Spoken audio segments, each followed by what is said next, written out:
ಅದನ್ನು ತಿಳಿಸೋನಾಗಿದ್ದೇನೆ. ಪ್ರಾರ್ಥನೆ ಮಾಡಿಕೊಳ್ಳೋಣ. ನಮ್ಮನ್ನು ಅತಿಶಯವಾಗಿ ಪ್ರೀತಿ ಮಾಡಿಕೊಂಡು ಬಂದಂಥ ನಮ್ಮ ಸ್ವರ್ಗೀಯ ತಂದೆಯಾದಂಥ ದೇವರೇ, ನಿನ್ನ ಕೃಪೆ ಪ್ರೀತಿ ಕರುಣೆಗಾಗಿ ನನಗೆ ನಾವು ವಂದಿಸ್ತೇವೆ, ಕೊಂಡಾಡುತ್ತೇವೆ.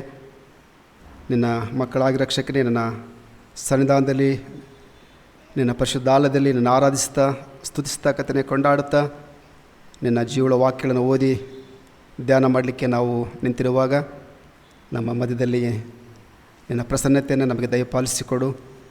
ವಾಕ್ಯವನ್ನು ಹೇಳುವಾಗಲೂ ಕೇಳಿಸಿಕೊಳ್ಳುವಾಗಲೂ ರಕ್ಷಕನೇ, ನಿನ್ನ ಆತ್ಮನಿಂದ ತುಂಬಿಸಲ್ಪಟ್ಟಂಥವರಾಗಿ, ಹೌದು ರಕ್ಷಕನೇ, ಜೀವಳ ವಾಕ್ಯ ನಮ್ಮ ಕಾಲಿಗೆ ದೀಪದಾರಿಗೆ ಬೆಳಕಾಗಿರ್ತಕ್ಕಂಥ ವಾಕ್ಯಗಳನ್ನು ನಾವು ಗ್ರಹಿಸಿಕೊಂಡು ಬೆಳಕನ್ನು ಕಂಡುಕೊಂಡು ಬೆಳಕಿನ ಮಾರ್ಗದಲ್ಲಿ ಮುಂದೆ ಸಾಗಲಿಕ್ಕೆ ನಿನ್ನ ಆತ್ಮನ ಬಲ ನಮಗೆ ಅನುಗ್ರಹಿಸಿಕೊಡೆಂಬುದಾಗಿ ನಿನ್ನ ದಿವ್ಯನಾಮದಲ್ಲಿ ಬಹಳ ವಿನಯವಾಗಿ ಬೇಡಿಕೊಳ್ಳುತ್ತೇವೆ ತಂದೆ.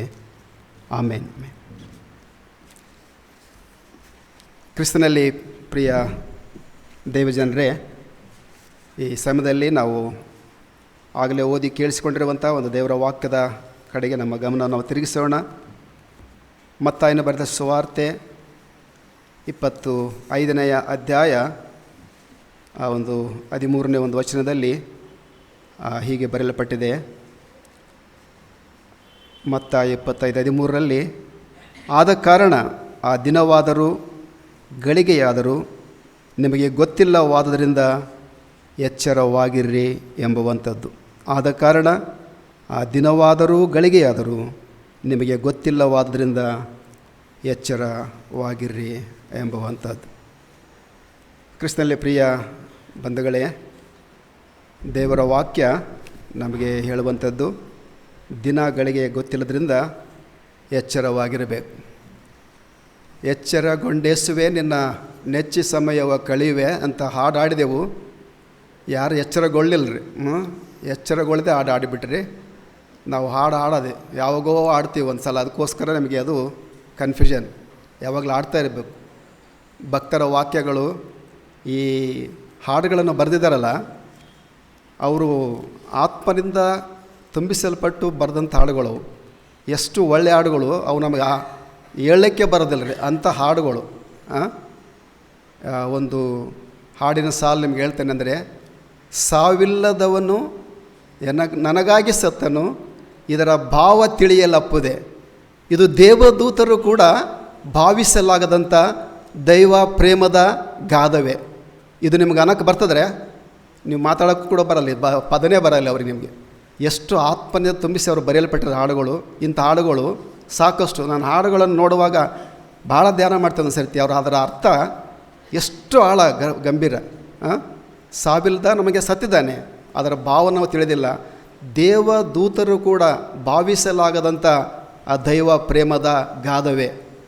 ಇದನ್ನು ನಮಗೆ ಅನ್ನೋಕ್ಕೆ ಬರೋದಿಲ್ಲ ರೀ, ಆಡೋಕ್ಕೆ ಬರೋದಿಲ್ಲ ನಮಗೆ. ಅಂಥ ಆತ್ಮ ತುಂಬಿಸಲ್ಪಟ್ಟಿರ್ತಕ್ಕಂಥ ಹಾಡುಗಳು ಇದರಲ್ಲಿದೆ. ಆಯ್ತಾ? ಎಚ್ಚರಗೊಂಡೇಸುವೆ ನೆಚ್ಚಿ ಸಮಯ ಕಳೆವೆ. ಎಚ್ಚರಗೊಳ್ಳದೆ ಹಾಡಿಬಿಟ್ರಿ ಮುಗೀತದು, ಇನ್ನೇನು ಆಗೋಕ್ಕಾಗಲ್ಲ. ಮುಂದೆ ಆದರೂ ಸ್ವಲ್ಪ ಎಚ್ಚರಗೊಂಡು ಹಾಡುಗಳನ್ನು ಆಡುವಾಗ ಸ್ವಲ್ಪ ಗಮನ ಹರಿಸಿ ಹಾಡ್ರಿ ಅಂತ ನಿಮಗೆ ಹೇಳ್ತೇನೆ. ಸ್ಟಾರ್ಟ್ ಏನು ಚೆನ್ನಾಗಿ ಮಾಡಿದ್ರಿ, ಟ್ಯೂನ್ ಏನು ಚೆನ್ನಾಗಿ ಅದೇ ಒರಿಜಿನಲ್ ಟ್ಯೂನೇ ಎತ್ತಿದ್ರಿ. ಚರಣ ಆಡುವಾಗ ಎಚ್ಚರಗೊಳ್ಳಿಲ್ಲ, ಮರೆತು ಹೋಗಿಬಿಟ್ರಿ ಎಲ್ಲ.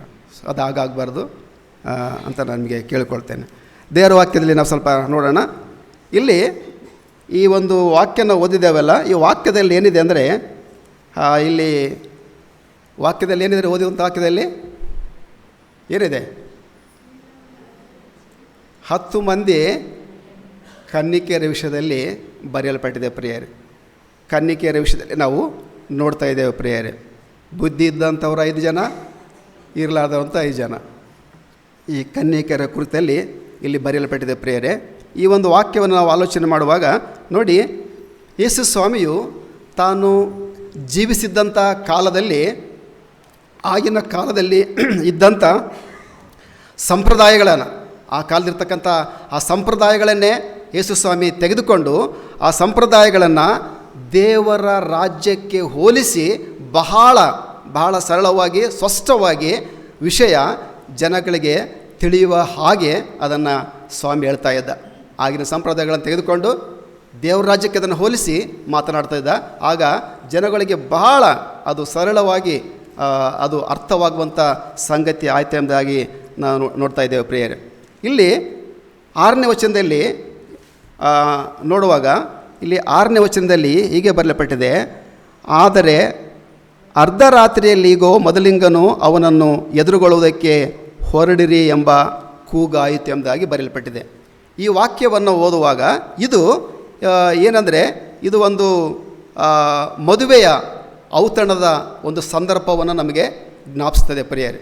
ಈಗೋ ಹೊರಡ್ರಿ ಎಂಬತಕ್ಕಂಥ ಮಾತು ಮದಲಿಂಗನು ಬರುವಂಥ ಸಮಯ ಆಯಿತು, ಹೊರಡ್ರಿ ಎಂಬತಕ್ಕಂಥ ಈ ಒಂದು ವಿಷಯ ನೋಡುವಾಗ ಅದು ಮದುವೆಯ ಔತಣದ ಒಂದು ಸಂದರ್ಭವನ್ನು ನಮಗೆ ತಿಳಿಸಿಕೊಡ್ತದೆ. ಆಗಿನ ಕಾಲದ ಮದುವೆಯಲ್ಲಿ ಏನಂದರೆ ಮೊದಲ ಗಿತ್ತಿಯಾದಂಥವಳು ಏನು ಮಾಡ್ಬೇಕಂದ್ರೆ ಆಕೆ ಸಿದ್ಧಳಾಗಿ ಕಾಯಬೇಕ್ರಿ. ಆಗಿನ ಕಾಲದ ಮದುವೆಯಲ್ಲಿ ನೋಡಿ, ಮದುವೆ ಯಾರಾಗ್ತಾರೆ, ಕನ್ಯೆಯರು ಯಾರಿದ್ದಾರೆ ಮದುವೆ ಆಗಲಿಕ್ಕೆ ಬಯಸ್ತಕ್ಕಂಥವ್ರು, ಅವ್ರು ಏನು ಮಾಡ್ಬೇಕಂದ್ರೆ ಇಡೀ ರಾತ್ರಿಯೆಲ್ಲ ತಾವು ಸಿದ್ಧಗೊಂಡು ತಮ್ಮ ಶೃಂಗಾರ ಮಾಡಿಕೊಂಡು ಇಡೀ ರಾತ್ರಿಯೆಲ್ಲ ಕಾಯಬೇಕು. ಮದುವೆ ಬೇಕಾ, ಕಾಯಲೇಬೇಕು, ಬೇರೆ ದಾರಿ ಇಲ್ಲ ಅವರಿಗೆ.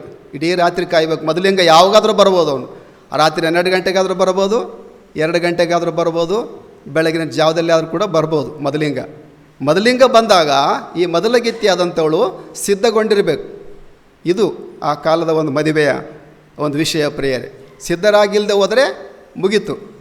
ಎಷ್ಟೇ ಖರ್ಚು ಮಾಡಿ ಶೃಂಗಾರ ಮಾಡಿಕೊಂಡು ಆಕೆ ಮಧುಲಿಂಗನಿಗಾಗಿ ಕಾಯ್ದೆ ಹೋದರೆ, ನಿದ್ದೆ ಹೋದರೆ, ಮರೆತು ಹೋಗಿಬಿಟ್ರೆ ಮುಗೀತು, ಮದುವೆ ಕ್ಯಾನ್ಸಲ್ ಆಯ್ತು. ಅದು ಆಗೋದಿಲ್ಲ. ಈಗಿನ ಮದುವೆಗಳು ಬೇರೆ, ಆಗಿನ ಕಾಲದ ಮದುವೆಗಳ ಸ್ಥಿತಿ ಆಗಿತ್ತು ಎಂಬುದಾಗಿ ನಾವು ನೋಡ್ತೇವೆ ಪ್ರಿಯರೇ. ಇನ್ನು 3ನೇ ವಚನದಲ್ಲಿ ನೋಡ್ತಾ ಇದ್ದೇವೆ, ಇಲ್ಲಿ ಒಂದು ವಾಕ್ಯ ಇದೆ, ಬುದ್ಧಿ ಇಲ್ಲದವರು ತಮ್ಮ ಆರತಿಗಳನ್ನು ತಕ್ಕೊಂಡರು, ಆದರೆ ಎಣ್ಣೆ ಮಾತ್ರ ತಕ್ಕೊಳ್ಳಿಲ್ಲ ಎಂಬುದಾಗಿ ಬರೆಯಲ್ಪಟ್ಟಿದೆ ಪ್ರಿಯರೇ. ಇಲ್ಲಿ ಎಣ್ಣೆ ಎಂಬುದಾಗಿ ನಾವು ನೋಡ್ತಾ ಇದ್ದೇವೆ ಪ್ರಿಯರೇ. ಈ ಎಣ್ಣೆ ಎಂಬತಕ್ಕಂಥ ಒಂದು ವಿಷಯವನ್ನು ನಾವು ನೋಡುವಾಗ, ಈ ಎಣ್ಣೆ ಎಂಬುವಂಥದ್ದು ಅದು ಪವಿತ್ರಾತ್ಮನಿಗೆ ಹೋಲಿಕೆಯಾಗಿದೆ. ಈ ಎಣ್ಣೆ ಆ ಪವಿತ್ರಾತ್ಮನಿಗೆ ಹೋಲಿಕೆಯಾಗಿದೆ. ಹಾಗಾದರೆ ಈ ಪವಿತ್ರಾತ್ಮ ಯಾರು ಅಂತ ಮತ್ತೆ ನಮಗೆ ಒಂದು ಕ್ವಶನ್ ಬರ್ಬೋದು ನಮಗೆ, ಪವಿತ್ರಾತ್ಮ ಯಾರು ಎಂಬುದಾಗಿ. ಪವಿತ್ರಾತ್ಮ ಯಾರು ಅಂತ ಸ್ವಲ್ಪ ನೋಡುವಾಗ ಎಫೆಸರಿಗೆ ಬರೆದ ಪತ್ರಿಕೆ 1ನೇ ಅಧ್ಯಾಯ 13ನೇ ಒಂದು ವಚನದಲ್ಲಿ ನಾವು ಓದ್ತೇವೆ.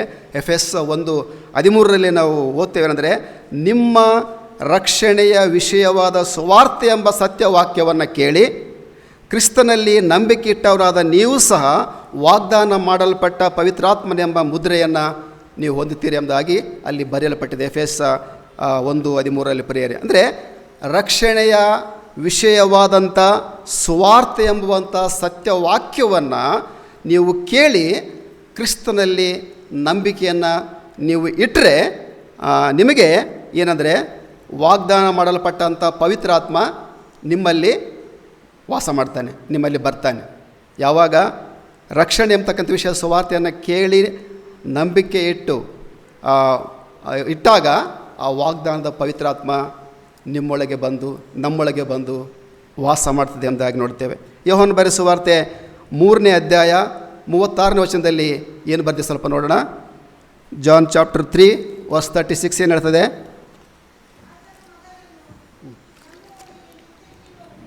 ಆತನ ಮಗನನ್ನು ನಂಬುವವರಿಗೆ ನಿತ್ಯ ಜೀವ ಉಂಟು,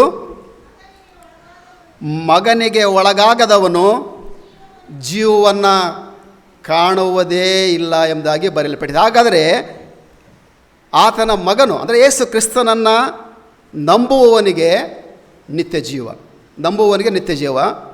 ನಂಬಿಕೆ ಇಲ್ಲದವನಿಗೆ ಆ ಜೀವವನ್ನು ಅವನು ಕಾಣುವುದೇ ಇಲ್ಲ ಎಂಬುದಾಗಿ ನಾವು ನೋಡುತ್ತೇವೆ. ಅದೇ ಪ್ರಕಾರವಾಗಿ ಯೋಹಾನ ಬರೆದ ಸುವಾರ್ತೆ 1ನೇ ಅಧ್ಯಾಯ 12ನೇ ವಚನ ಕೂಡ ನಾವು ಆಲೋಚನೆ ಮಾಡೋಣ ಪ್ರಿಯರೇ. ಮಗನನ್ನು ನಂಬುವವನಿಗೆ ನಿತ್ಯ ಜೀವ, ನಂಬಲಾದವನಿಗೆ ಜೀವ ಕಾಣೋದಿಲ್ಲ. ಅಂದರೆ ದೇವರನ್ನು ನಂಬುವುದೆಂದರೆ ಆತನಿಗೆ ಒಳಗಾಗುವಂಥದ್ದು ಎಂಬುದಾಗಿ ನಾವು ನೋಡ್ತೇವೆ. ಯೋಹಾನ 1:12ರಲ್ಲಿ ಹೇಳ್ತದೆ, ಯಾರ್ಯಾರು ಆತನ ಅಂಗೀಕರಿಸಿಕೊಂಡ್ರು ಅಂದರೆ ಆತನ ಹೆಸರಲ್ಲಿ ನಂಬಿಕೆಟ್ಟರು ಅವರಿಗೆ ದೇವರ ಮಕ್ಕಳು ಆಗುವಂಥ ಅಧಿಕಾರವನ್ನು ದೇವರು ನಮಗೆ ಕೊಟ್ಟಿದ್ದಾನೆ. ಯಾರು ಆತನ ಅಂಗೀಕರಿಸಿಕೊಂಡ್ರು, ಆತನ ನಂಬಿಕೆಟ್ಟರು ಅವರೆಲ್ಲರಿಗೂ ದೇವರ ಮಕ್ಕಳಾಗುವಂಥ ಅಧಿಕಾರವನ್ನು ಆತನು ಕೊಟ್ಟಿದ್ದಾನೆ. ದೇವರ ಮಕ್ಕಳಾಗುವಂಥ ಅಧಿಕಾರ ನಾವು ಹೊಂದಿಕೊಂಡ ಮೇಲೆ ಪವಿತ್ರಾತ್ಮ ಅವರೊಳಗೆ ಬಂದು ವಾಸ ಮಾಡ್ತದೆ ಪ್ರಿಯರೇ. ಅಷ್ಟೇ, ಮತ್ತೆ ಬೇರೆ ಇಲ್ಲ.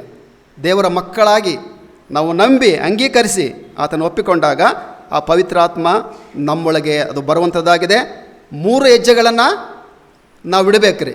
4ನೇ ಹೆಜ್ಜೆ ಸ್ವಾಮಿ ತಾನೇ ನಮಗಿಡ್ತಾನೆ ಪ್ರಿಯರೇ. 3 ಹೆಜ್ಜೆಗಳನ್ನು ಬಿಡುವಾಗ 4ನೇ ಹೆಜ್ಜೆ ಸ್ವಾಮಿ ತಾನೇ ನಮ್ಮೊಟ್ಟಿಗೆ ಇಟ್ಟುಬಿಟ್ಟು ಆತನ ಮುದ್ರೆಯನ್ನು ನಮಗೆ ಒತ್ತಾನೆ. ಅಂದರೆ ಪವಿತ್ರಾತ್ಮನ ಮುದ್ರೆಯನ್ನು ನಮಗೆ ಒತ್ತಾನೆ. ನೀವು 3 ಹೆಜ್ಜೆ ಇಡದೆ ಏನು ಇಡದೆ 4ನೇ ಹೆಜ್ಜೆ ಸ್ವಾಮಿ ನೀನೇ ನಮ್ಗೆ ಇಡ ಅಂತಂದರೆ ಇಡೋದಿಲ್ಲ. ಸ್ವಾಮಿ ಇಡೋದಿಲ್ಲ ರೀ. ಇಟ್ಟುಬಿಡಪ್ಪ ನೀನೇ 4ನೇ ಹೆಜ್ಜೆ ನಾವು ಇಡೋದಿಲ್ಲ ಅಂತಂದರೆ ಸಾಧ್ಯ ಇಲ್ಲ ಅದು. ಹಾಗಾಗಿ ನಾವು ನಂಬಬೇಕು, ನಮ್ಮನ್ನು ಒಪ್ಪಿಸಿಕೊಡ್ಬೇಕು, ಅಂಗೀಕರಿಸಿಕೊಳ್ಳಬೇಕು, ಹೆಸರಿನಲ್ಲಿ ನಂಬಿಕೆ ಇಡಬೇಕು. ಇಟ್ಟಾಗ 4ನೇ ಹೆಜ್ಜೆ ಸ್ವಾಮಿ ನಮ್ಮಲ್ಲಿ ಇಡ್ತಾನೆ, ನಮಗೆ ಆ ಪವಿತ್ರಾತ್ಮನ ಮುದ್ರೆಯನ್ನು ನಮಗೆ ಒತ್ತಾನೆ ಎಂಬುದಾಗಿ ಈ ಒಂದು ವಾಕ್ಯದಲ್ಲಿ ನೋಡ್ತೇವೆ ಪ್ರಿಯರೇ. ಈಗ ವಿಷಯಕ್ಕೆ ನಾವು ಬರೋಣ ಪ್ರಿಯರೇ. ಇಲ್ಲಿ ನಾವು ಈ 10 ಮಂದಿ ಕನ್ನಿಕೆಯರ ಕುರಿತಾಗಿ ನಾವಿಲ್ಲಿ ನೋಡ್ತಾ ಇದ್ದೇವೆ ಪ್ರಿಯರೇ. ಈ 10 ಮಂದಿ ಕನ್ಯೆಯರಿಂದ ನಾವು ಇವತ್ತು ಸ್ವಲ್ಪ ಒಂದು ಪಾಠವನ್ನು ಕಲಿತುಕೊಳ್ಳೋಣ. ಯಾರ ಮೂಲಕವಾಗಿ ಪಾಠ ಕಲಿತುಕೊಳ್ಳೋಣ ಅಂದರೆ, ಬುದ್ಧಿ ಇದ್ದಂಥ ಕನ್ಯೆಯರನ್ನು ನಾವು ಸ್ವಲ್ಪ ಆ ಕಡೆ ಇಡೋಣ. ಬುದ್ಧಿವಂತರು ಬೇಡ ನಮಗೆ. ಬುದ್ಧಿವಂತರು ಬುದ್ಧಿವಂತರೇ, ಅವ್ರು ಬುದ್ಧಿವಂತರೇ. ಈಗ ಬುದ್ಧಿ ಇಲ್ಲದ ಕನ್ಯಕರು ಇದ್ದಾರಲ್ಲ 5 ಜನ, ಅವರ ಮೂಲಕವಾಗಿ ನಾವು ಕೆಲವು ಪಾಠಗಳನ್ನ ಕಲಿತುಕೊಳ್ಳೋಣ ಪ್ರಿಯರೇ. ಯಾಕಂದರೆ ಅವರು ತಪ್ಪು ಮಾಡಿದಾರಲ್ಲ, ಅವುಗಳನ್ನು ನಾವು ನೋಡಿಕೊಂಡು ನಾವು ಆಗ ಮಾಡಬಾರ್ದು ಅಂತ ನಾವು ಕೂಡ ಬುದ್ಧಿವಂತರಾಗಬೇಕು. ಬುದ್ಧಿವಂತರನ್ನ ಆಲೋಚನೆ ಮಾಡೋದು ಬೇಡ ನಾವು.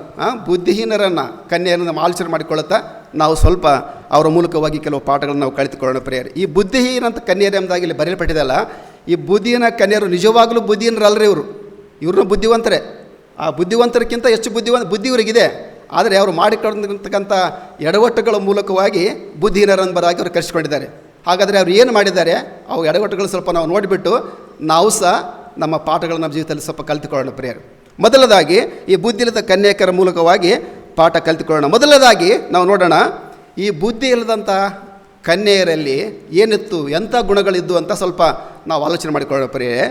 ಅವರಲ್ಲಿ ಮೊದಲದಾಗಿ ಒಂದು ನೈತಿಕವಾದಂಥ ಜೀವಿತ ಈ ಬುದ್ಧಿ ಇಲ್ಲದ ಕನ್ಯರಲ್ಲಿ ಇತ್ತು ಪ್ರಿಯರೇ. ನೈತಿಕವಾದಂಥ ಜೀವನ ಇವರಲ್ಲಿ ಇತ್ತು. ಅವರು ಆ ನೈತಿಕ ಜೀವನ ಅಂತ ಹೇಳುವಾಗ ನೋಡಿ, ಅವರು ಕನ್ಯೆಯರಾಗಿದ್ದರು ಮತ್ತು ತಮ್ಮ ಜೀವಿತವನ್ನು ಪರಿಶುದ್ಧವಾಗಿ ಅವರು ಇಟ್ಟುಕೊಂಡಿದ್ದರು. ತಮ್ಮ ನಡೆ ನುಡಿ, ತಮ್ಮ ಕ್ರಿಯೆಗಳ ಮೂಲಕವಾಗಿ, ತಮ್ಮ ಭಾವನೆಗಳ ಮೂಲಕವಾಗಿ ತಮ್ಮ ಜೀವಿತವನ್ನು ಬಹಳ ಪರಿಶುದ್ಧವಾಗಿ ಅವರು ಇಟ್ಟುಕೊಂಡಿರ್ತಕ್ಕಂಥ ಕನ್ಯೆಯರು ಇವರು ಆಗಿದ್ರೆ ಎಂಬುದಾಗಿ ನೋಡ್ತಕ್ಕಂಥವ್ರು ಆಗಿದ್ದೇವೆ ಪ್ರಿಯರೇ. ನೋಡಿ, ತಮ್ಮ ಜೀವಿತವನ್ನು ಬಹಳ ಪರಿಶುದ್ಧವಾಗಿ ಇಟ್ಕೊಂಡಿದ್ರು ಪ್ರಿಯರೇ. ಬುದ್ಧಿ ಇಲ್ಲ ಅಂತ ಕರೆಯಲ್ಪಟ್ಟಿದ್ದಾರೆ. ಮುಂದೆ ಯಾಕೆ ಬುದ್ಧಿ ಇಲ್ಲ ಅಂತ ನಮಗೆ ಗೊತ್ತಾಗ್ತದೆ. ಇವರಿಷ್ಟು ರೀತಿಯಲ್ಲಿ ದೇವರಿಗೆ ನಡ್ಕೊಳ್ತಾ ಇದ್ದರು, ದೇವ್ರ ಸನ್ನಿಧಾನದಲ್ಲಿ ತಮ್ಮನ್ನು ಒಪ್ಪಿಸಿಕೊಟ್ಟಿದ್ದರು. ಪರಿಶುದ್ಧತೆ ಜೀವಿತವನ್ನು ಅವರು ಜೀವನ ಮಾಡ್ತಕ್ಕಂಥ ಜನಗಳು ಅವರು ಆಗಿದ್ದರು. ಆದರೆ ಈ ಒಂದು ಪರಿಶುದ್ಧತೆಯ ಜೀವಿತ ಅದು ಅವರಲ್ಲಿದ್ದಂಥ ಒಂದು ಪರಿಶುದ್ಧತೆಯ ಜೀವಿತ ಅವರಿಗೆ ಅದು ಸಾಕಾಗಲಿಲ್ಲ. ಅವರ ಜೀವನದಲ್ಲಿ ಏನೋ ಇದ್ದರು, ಮಾಡಿದ್ರಿಲ್ಲ ಅಂತೇನಿಲ್ಲ. ಆ ಪರಿಶುದ್ಧತೆ ಜೀವನ ಅವರಿಗೆ ಸಾಕಾಗಲಿಲ್ಲ ಪ್ರಿಯರೇ. ಅವರ ಈ ಒಂದು ಕೊರತೆಯಿಂದಲೇ ಅವ್ರು ಏನಾಗ್ತಾರೆ ಅಂದರೆ, ಅವರು ದೇವರ ರಾಜ್ಯಕ್ಕೆ ಬಾಧ್ಯರಾಗಲಿಕ್ಕೆ ನಡೆಸಲಿಲ್ಲ ಪ್ರಿಯರೇ. ಇದ್ದರು ಅವರ ನಡೆ ನುಡಿ ಕ್ರಿಯೆಗಳ ಮೂಲಕ ಬಾನುಗಳ ಮೂಲಕವಾಗಿ ಶುದ್ಧರಾಗಿದ್ದರು, ಇಲ್ಲ ಅಂತೇನಿಲ್ಲ. ಆದರೂ ಅಷ್ಟೇ ಜೀವನ ಅವರನ್ನು ದೇವರ ರಾಜ್ಯಕ್ಕೆ ಬಾಧ್ಯಸ್ಥರಾಗಲಿಕ್ಕೆ ಅದು ನಡೆಸಲಿಲ್ಲ ಎಂಬುದಾಗಿ ನಾವು ನೋಡ್ತೇವೆ ಪ್ರಿಯರೇ. ಭಕ್ತನಾಗಿರ್ತಕ್ಕಂಥ ಪೌಲನು ಒಂದು ಮಾತನ್ನು ಬರಿತಾನೆ. 1 ಕೊರಿಂಥ 15:50 ಬರಿತಾನೆ. ಏನು ಬರಿತಾನೆ ಸ್ವಲ್ಪ ನೋಡೋಣ. 1 ಕೊರಿಂಥ 1 Corinthians chapter 15 verse 50 ಏನು ಬರಿತಾನೆ ಭಕ್ತರಂತ ಪೌಲ ಸ್ವಲ್ಪ ನೋಡೋಣ. 1 ಕೊರಿಂಥ 15:50 ಏನು ಬರ್ತಾನೆ?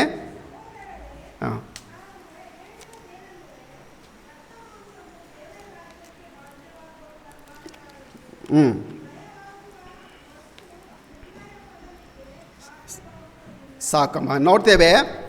ಇಲ್ಲಿ ಬರ್ತಾನೆ ಪೌಲನು, ರಕ್ತ ಮಾಂಸವುಳ್ಳ ಮಾನವ ಶರೀರ ದೇವರ ರಾಜ್ಯಕ್ಕೆ ಬಾಧ್ಯವಾಗಲಾರದು, ಲಯವಾಗುವಂಥದ್ದು ನಿರ್ಲಯ ಪದವಿಗೆ ಬಾಧ್ಯವಾಗುವುದಿಲ್ಲ ಅಂತ ಬರ್ತಾನೆ ಪ್ರಿಯರೇ. ನೋಡಿ, ರಕ್ತ ಮಾಂಸ ಇದ್ದ ತಕ್ಷಣ ಎಲ್ಲರೂ ಕೂಡ ದೇವರ ರಾಜ್ಯಕ್ಕೆ ಬಾಧ್ಯಸ್ಥರಂತಲ್ಲ. ಏನೋ ಸ್ವಲ್ಪ ದೇವರಲ್ಲಿ ದೇವರೇ ಅಂತ ನಾವು ದೇವರಲ್ಲಿ ನಂಬಿಕೆ ಇಟ್ಟಿರುವಂಥದ್ದು ಸ್ವಲ್ಪ ನಂಬಿಕೆ.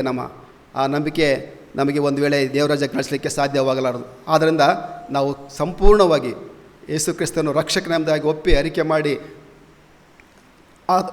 ಯಾವ್ದಾರ ಆತನ ನಂಬಿಕಿಟ್ಟರು, ಆತನ ಹೆಸರು ನಂಬಿಕೆಟ್ಟು ಎಲ್ಲರಿಗೂ ದೇವರ ಮಕ್ಕಳ ಅಧಿಕಾರ ಆತನು ಕೊಡ್ತಾನೆ. ಹಾಗಾಗಿ ಆ ಒಂದು ಸ್ವಲ್ಪ ನಂಬಿಕೆ ಒಂದು ವೇಳೆ ನಮ್ಮನ್ನು ಆ ದೇವರ ರಾಜ್ಯಕ್ಕೆ ಬಾಧ್ಯಸ್ಥರಾಗುವಂತೆ ನಮ್ಮನ್ನ ಮಾಡಲಿಕ್ಕೆ ಇರಲಿಕ್ಕಿಲ್ಲ ಪ್ರೇಯರೆ. ಆದ್ದರಿಂದ ಅವರಿಗೆ ಈ ಒಂದು ಪರಿಶುದ್ಧತೆಯ ಜೀವನ ಒಂದು ವೇಳೆ ಆ ದೇವರ ರಾಜ್ಯದಲ್ಲಿ ಬಾಧ್ಯರಾಗಲಿಕ್ಕೆ ಅದು ನಡೆಸಲಿಲ್ಲ ಎಂಬುದಾಗಿ ನಾವು ನೋಡ್ತೇವೆ. ಮೊದಲದಾಗಿ. ಎರಡನೇದಾಗಿ ಅವರ ಜೀವಿತವನ್ನು ಆಲೋಚನೆ ಮಾಡುವಾಗ ಅವರಲ್ಲಿ ಒಂದು ಒಳ್ಳೆಯ ಹಂಬಲ ಅವರಲ್ಲಿ ಇತ್ತು ಪ್ರೇಯರೆ. ಭಾಳ ಒಳ್ಳೆಯ ಹಂಬಲ ಅವರಲ್ಲಿ ಇತ್ತು ಎಂಬುದಾಗಿ ನೋಡ್ತಕ್ಕಂಥವ್ರಾಗಿದ್ದೇವೆ. ಎಂಥ ಹಂಬಲ ಅವರಲ್ಲಿ ಇತ್ತು ಎಂಬುದಾಗಿ ನೋಡುವಾಗ ಅವರು ದೇವರನ್ನು ನಾವು ನೋಡಬೇಕೆಂಬತಕ್ಕಂಥ ಹಂಬಲ, ಮೊದಲಿಂಗನನ್ನು ನಾವು ಕಾಣಬೇಕೆಂಬತಕ್ಕಂಥ ಹಂಬಲ, ಮೊದಲಿಂಗನನ್ನು ನಾವು ಕಣ್ತುಂಬಿಕೊಳ್ಳಬೇಕೆಂಬತಕ್ಕಂಥ ಹಂಬಲ ಅವರಲ್ಲಿ ಇತ್ತು ಪ್ರೇಯರೆ. ಆ ಮೊದಲಿಂಗನನ್ನು ಬರೀ ನೋಡುವಂಥದ್ದಲ್ಲ, ಆತನನ್ನು ಮಾತಾಡಿಸ್ತಕ್ಕಂಥದ್ದಲ್ಲ, ಆ ಮೊದಲಿಂಗನ ಜೊತೆಯಲ್ಲಿ ತಾವು ಲೀನವಾಗಿಡಬೇಕೆಂಬತಕ್ಕಂಥ ಹಂಬಲ ಪ್ರೇಯರೆ. ಆ ಮೊದಲಿಂಗನನ್ನು ಜೊತೆಯಲ್ಲೇ ನಾವು ಇರಬೇಕು, ಆತನ ಜೊತೆಯಲ್ಲೇ ನಾವು ಊಟ ಮಾಡಬೇಕು, ಆತನ ಜೊತೆಯಲ್ಲೇ ನಾವು ಸಂತೋಷ ಪಡಬೇಕು ಎಂಬತಕ್ಕಂಥ ಒಂದು ಹಂಬಲ ಅವರಿಗೆ ಇತ್ತು ಎಂಬುದಾಗಿ ನೋಡ್ತಕ್ಕಂಥವ್ರು. ಇಂಥ ಒಂದು ಶ್ರೇಷ್ಠವಾದಂಥ ಹಂಬಲ ಮೊದಲಿಂಗನನ್ನು ಕಾಯ್ತಕ್ಕಂಥವ್ರಿಗೆ ಅದು ಇತ್ತು, ಬುದ್ಧಿಲಂತ ಕನ್ಯರಿಗೆ ಎಂಬುದಾಗಿ ನೋಡ್ತಕ್ಕಂಥವ್ರಾಗಿದೆ. ಹಾಗಾದರೆ ಈ ಹಂಬಲದಿಂದಲೇ ಅವ್ರು ಏನು ಮಾಡ್ತಾರೆ, ತಮ್ಮನ್ನು ಸಂಪೂರ್ಣವಾಗಿ ತ್ಯಾಗ ಮಾಡಿಕೊಂಡು ಬಿಟ್ಟರು ಪ್ರಿಯರೇ. ಯಾಕಂದರೆ ಅವ್ರಿಗೆ ಹಂಬಲ ಇದೆ, ಮೊದಲಿಂಗನ ಜೊತೆಯಲ್ಲಿ ಸೇರಬೇಕು, ಆನಂದಿಸಬೇಕು, ಜೊತೆಯಲ್ಲಿ ಊಟ ಮಾಡಬೇಕು, ಜೊತೆಯಲ್ಲೇ ನಾವು ಇರಬೇಕು. ಈ ಹಂಬಲ ಅವ್ರಿಗಿದ್ದದ್ರಿಂದಲೇ ಅವರು ಸಂಪೂರ್ಣವಾಗಿ ತಮ್ಮನ್ನು ತ್ಯಾಗ ಮಾಡಿಕೊಂಡರು. ತಾಳ್ಮೆಯನ್ನು ಅವರು ತಾಳಿದರು, ನಿದ್ದೆಗೆಟ್ಟರು, ಇಡೀ ರಾತ್ರಿಯೆಲ್ಲ ನಿದ್ದೆಗೆಟ್ಟರು. ಮೊದಲಿಂಗನ ನಾವು ಸೇರಬೇಕು ಜೊತೆಯಲ್ಲಿ ಅಂತ ಅಂದುಕೊಂಡ್ಬಿಟ್ಟು ತಾಳ್ಮೆಯಿಂದ ಇದ್ದರು, ನಿದ್ದೆಗೆಟ್ಟರು, ಕಾಯ್ದರು. ಆದರೆ ಈ ಹಂಬಲ ಅವರನ್ನು ಮದುವೆಯ ಮನೆಯೊಳಗೆ ನಡೆಸಲಿಲ್ಲ ಪ್ರಿಯರೇ. ಮದುವೆಯ ಮನೆಯೊಳಗೆ ಅದನ್ನು ಅವರು ನಡೆಸಲಿಲ್ಲ ಎಂದಾಗ ನೋಡ್ತಕ್ಕಂಥವ್ರು. ಇಷ್ಟು ಹಂಬಲ ಇದ್ದಂಥ ಇವರನ್ನು ಯಾಕೆ ಆ ಮದುವೆಯ ಮನೆಯೊಳಗೆ ಆ ಮೊದಲಿಂಗನ ಬಳಿಗೆ ಇವರು ನಡೆಸಲಿಕ್ಕೆ ಸಾಧ್ಯವಾಗಲಿಲ್ಲ ಎಂಬುವಂಥದ್ದನ್ನು ನಾವು ನೋಡುವಾಗ ಪ್ರಿಯರೇ, ಎಫೆಸರಿಗೆ ಬರೆದ ಪತ್ರಿಕೆ 2ನೇ ಅಧ್ಯಾಯ 8ನೇ ಒಂದು ವಚನವನ್ನು ಸ್ವಲ್ಪ ನಾವು ಆಲೋಚನೆ ಮಾಡೋಣ. ಎಫೆಸಿಯನ್ಸ್ ಚಾಪ್ಟರ್ 2 ವರ್ಸ್ 8 ಏನು?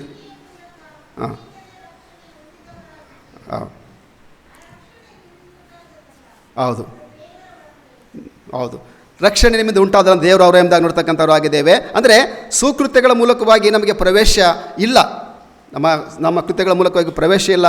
ಆದರೆ ಕೃಪೆಯಿಂದಲೇ ನಮಗೆ ಪ್ರವೇಶ, ಕೃಪೆಯಿಂದಲೇ ನಮಗೆ ಆಶೀರ್ವಾದ, ಕೃಪೆಯಿಂದಲೇ ನಮಗೆ ಎಲ್ಲ ಮಾರ್ಗಗಳು ಸರಾಗವಾಗಿ ಆಗ್ತದೆ ಎಂಬುದಾಗಿ ನಾವು ನೋಡ್ತಕ್ಕಂಥವ್ರಾಗಿದೆ. ಆ ಕೃಪೆಯಿಂದ ಇವರು ಒಂದು ವೇಳೆ ನಡೆಸಲ್ಪಡಲಿಲ್ಲ ಎಂಬುದಾಗಿ ನೋಡ್ತಕ್ಕಂಥವ್ರದ್ದು ಹಂಬಲೇನೇ ಇತ್ತು. ಮೊದಲಿಂಗನ ಜೊತೆಯಲ್ಲಿ ಸೇರಬೇಕು, ಇರಬೇಕು, ಆನಂದಿಸಬೇಕು, ಜೊತೆಯಲ್ಲೇ ನಾವು ಇರಬೇಕೆಂಬತಕ್ಕಂಥ ಹಂಬಲೇನೇ ಇತ್ತು.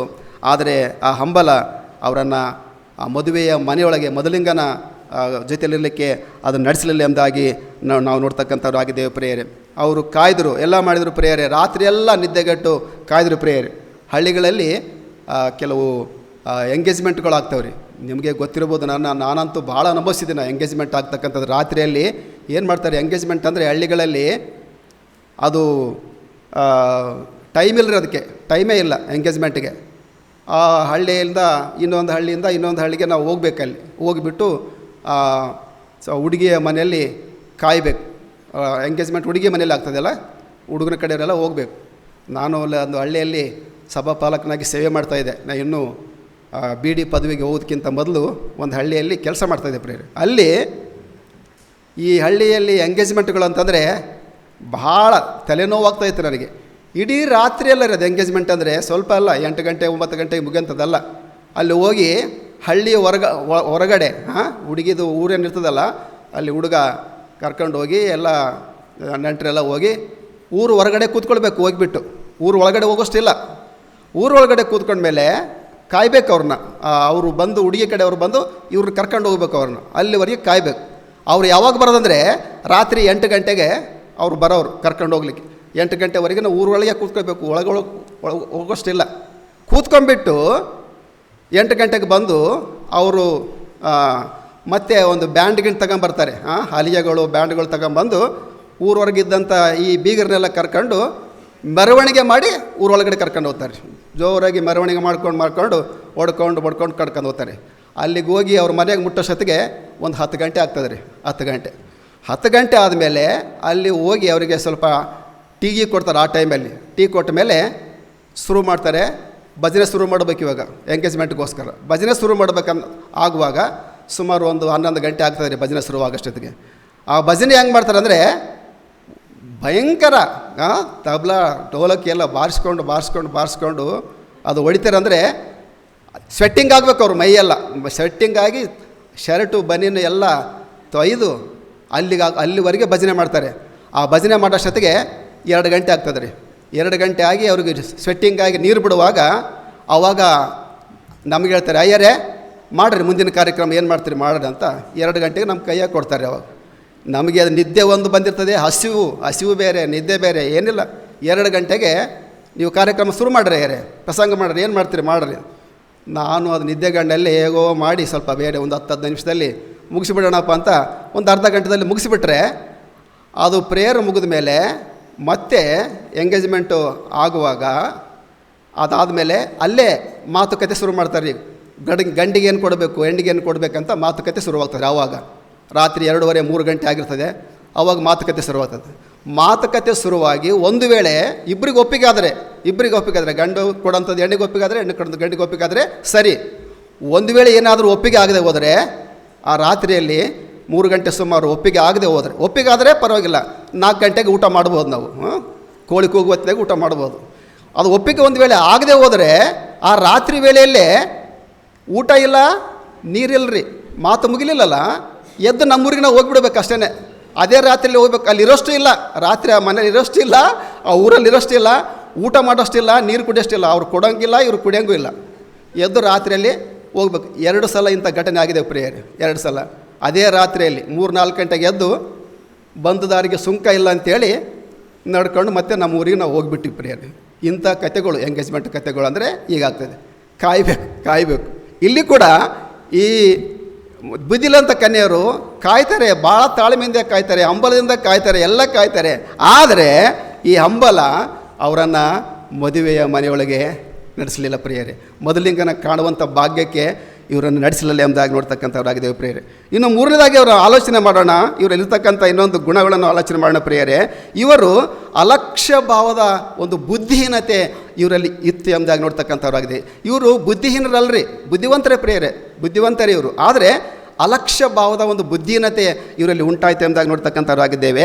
ಯಾಕಂದರೆ 3ನೇ ವಚನದಲ್ಲಿ ನಾವು ಓದ್ತೇವೆ, ಏನಂದರೆ 3ನೇ ವಚನದಲ್ಲಿ ಓದ್ತೇವೆ 25:3ರಲ್ಲಿ, ಬುದ್ಧಿ ಇಲ್ಲದವರು ತಮ್ಮ ಆರತಿಗಳನ್ನು ತಕ್ಕೊಂಡ್ರು, ಆದರೆ ಎಣ್ಣೆ ತಕ್ಕೊಳ್ಳಲಿಲ್ಲ ಎಂಬುದಾಗಿ ನೋಡ್ತಕ್ಕಂಥವ್ರಾಗಿದ್ದೇವೆ. ಬುದ್ಧಿವಂತೆಯರು ತಮ್ಮ ಆರತಿಗಳ ಕೂಡ ಪಾತ್ರೆಗಳ ಎಣ್ಣೆ ಕೂಡ ತಕ್ಕೊಂಡ್ರ ಮೇಲೆ ನೋಡ್ತಕ್ಕಂಥವ್ರಾಗಿದ್ದೇವೆ. ಹಾಗಾದರೆ ಇಲ್ಲಿ ಬುದ್ಧಿ ಇಲ್ಲಂಥ ಕನ್ಯಕರನ್ನು ಆಲೋಚನೆ ಮಾಡುವಾಗ ನೋಡಿ, ಅಲಕ್ಷ್ಯ ಭಾವದ ಬುದ್ಧಿಹೀನತೆ. ಈಗ ಈ ಬುದ್ಧಿಹೀನರು ಬುದ್ಧಿವಂತರನ್ನು ನೋಡಿದ್ದಾರೆ. ಬುದ್ಧಿವಂತರ ಕೈಯಲ್ಲಿ ಆರತಿಗಳಿಸ್ತಾ ಇದೆ, ಅವರ ಕೈಯಲ್ಲಿ ಎಣ್ಣೆ ಕೂಡ ಇದೆ.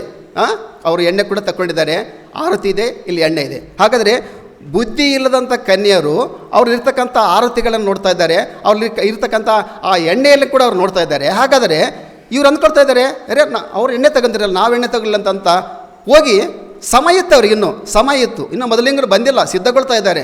ಹಾಗಾದರೆ ಬುದ್ಧಿವಂತ ಕನ್ಯರಿರ್ತಕ್ಕಂಥ ಎಣ್ಣೆಯನ್ನು ಸ್ವಲ್ಪ ನೋಡಿಬಿಟ್ಟು ಇವರು ಸಹ ತಮ್ಮನ್ನು ಸಿದ್ಧಪಡಿಸ್ಕೊಳ್ಳೋದಾಗಿತ್ತು. ಎಣ್ಣೆಯನ್ನು ತೆಗೆದುಕೊಂಡು ಬಂದು ಅವ್ರು ಮತ್ತೆ ಸಿದ್ಧರಾಗಬೇಕಾಗಿತ್ತು. ಸಮಯ ಇತ್ತು ಅವರಿಗೆ, ಇನ್ನೂ ಸಮಯ ಇಲ್ಲ ಅಂತೇನಿಲ್ಲ. ಆದರೆ ಅವರನ್ನು ನೋಡಿ ಇರಲಿ ಬಿಡು, ಅಲಕ್ಷ್ಯ ಮಾಡ್ತಾ ಇದ್ದಾರೆ ಪ್ರಿಯ. ಎಣ್ಣೆ ಇದ್ರೆ ಇರಲಿ ಬಿಡು ಅಂತ ಅಂದ್ಕೊಳ್ಳೋ ಏನಂದ್ಕೊಂಡ್ರೂ ಗೊತ್ತಿಲ್ಲ. ಅವರು ಅಲಕ್ಷ್ಯದಿಂದ ನೋಡ್ತಾ ಇದ್ದಾರೆ ಪ್ರಿಯ. ಅವರ ಆರತಿಗಳನ್ನು ತಕ್ಕೊಂಡ್ರು, ಆದರೆ ಪಾತ್ರೆಯಲ್ಲಿ ಎಣ್ಣೆಯನ್ನು ಇವರು ತಕ್ಕೊಳ್ಳಿಲ್ಲ. ತಕ್ಕಂಡಂಥವ್ರನ್ನು ನೋಡಿಬಿಟ್ಟಾದರೂ ಕೂಡ ಇವರು ತಗೊಳ್ಬೋದಾಗಿತ್ತು, ಆಗಲೂ ಕೂಡ ಅವರು ತಕ್ಕೊಳ್ಳಿಲ್ಲ ಎಂಬುದಾಗಿ ನೋಡ್ತಕ್ಕಂಥವ್ರಾಗಿದೆ. ಇದು ಒಂದು ಬುದ್ಧಿಹೀನತೆ ಅವರಲ್ಲಿ ಉಂಟಾಯಿತು ಎಂಬುದಾಗಿ ನೋಡ್ತಕ್ಕಂಥವ್ರಾಗಿದೆ ಪ್ರಿಯರೇ. ರೋಮಾಪುರದ ಪತ್ರಿಕೆಯಲ್ಲಿ ಭಕ್ತನಾಗಿರ್ತಕ್ಕಂಥ ಪೌಲನೊಂದು ಮಾತನ್ನು ಹೇಳ್ತಾನೆ. ರೋಮಾಪುರವರ ಪತ್ರಿಕೆ 8ನೇ ಅಧ್ಯಾಯ 9ನೇ ವಚನದಲ್ಲಿ ಭಕ್ತ ಒಂದು ಮಾತನ್ನು ಹೇಳ್ತಾನೆ. ಏನು ಹೇಳ್ತಾರೆ ಸ್ವಲ್ಪ ನೋಡೋಣ. ರೋಮನ್ಸ್ ಚಾಪ್ಟರ್ 8:9 ಸ್ವಲ್ಪ ಓದಿ ಯಾರಾದರೂ.